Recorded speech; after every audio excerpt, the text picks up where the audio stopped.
ये एक global world है, ग्लोबल दुनिया है और इस ग्लोबल विलेज में हम सभी एक दूसरे से जुड़े हुए हैं। एक साथ किसी भी तरीके से हम इस वैश्विक बंधन को तोड़ने की कोशिश कर सकते हैं, लेकिन अलग नहीं हो सकते। इससे इसका असर रोकना संभव नहीं है किसी भी तरीके से।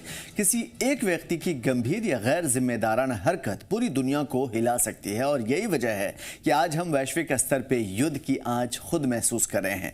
बाजार टूट रहा है, कारोबार बंद हो रहे हैं और मजदूर तबका अपने घरों को लौट रहा है, अपने इलाके को छोड़ करके अपने गांव की ओर जा रहा है, क्योंकि उनके पास अपना और अपने परिवार का पेट भरने के लिए साधन नहीं बचा। गैस और तेल की कमी एक तरफ है, लेकिन दूसरी तरफ अगर महंगाई जीवन के हर क्षण में घुल जाए तो ये वर्ग इससे सहन नहीं कर सकता। जाहिर है कि इसके लिए इतनी ज्यादा संसाधन नहीं है। यही वजह है कि लोग भूख और गरीबी के कारण ट्रेनों के जरिए घर वापस जा रहे हैं, बिल्कुल वैसे ही जैसे लॉकडाउन के दौरान देखा गया था। छोटे व्यापारी की अगर बात करें, अपना काम बंद कर रहे हैं। बाजारों का रुख कीजिए, नजर खोल के देखिए, आपको सारी चीजें साफ तौर पे नजर आएंगी। बेरोजगारी बढ़ रही है और बड़े शहरों में अब रोजगार के अवसर बिल्कुल कम हो गए।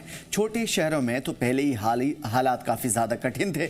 दूसरी ओर ग्लोबल विलेज में इंपोर्ट और एक्सपोर्ट में रुकावट के बावजूद बड़ी कंपनियां काफी ज्यादा प्रभावित हो रही हैं और फिलहाल तो साफ तौर पे उनके असरात नजर भी आ रहे हैं। हर राज्य में व्यापार किसी न किसी रूप में प्रभावित है, मुतासिर है और आने वाले दिनों में क्या होगा इसका असर ये कहा नहीं जा सकता, या फिर ये कह लीजिए कि इसका कोई स्पष्ट जवाब है भी नहीं। अब सवाल ये उठता है कि क्या युद्ध जारी रहेगा? जवाब हाँ, संभव है, मुमकिन है, या डर है, खदशा है, खतरा है कि इसके असर बड़े होंगे। सवाल ये भी है कि क्या सरकार तैयार है? जवाब जाहिरी तौर पर तैयारी का दिखावा तो है, लेकिन क्या वाकई ऐसा है? इसका जवाब मेरे पास तो कम से कम नहीं है।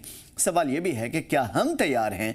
जवाब है कि क्या कोई प्लान बी भी था? अगर नहीं तो अब कौन सा रास्ता अपनाया जा सकता है ताकि इस युद्ध के असर से सुरक्षित रहा जा सके? इन सभी सवालों और खतरों को समझना हर व्यक्ति के लिए जरूरी है और इसीलिए पहली खबर जम्मू कश्मीर से शुरू करेंगे।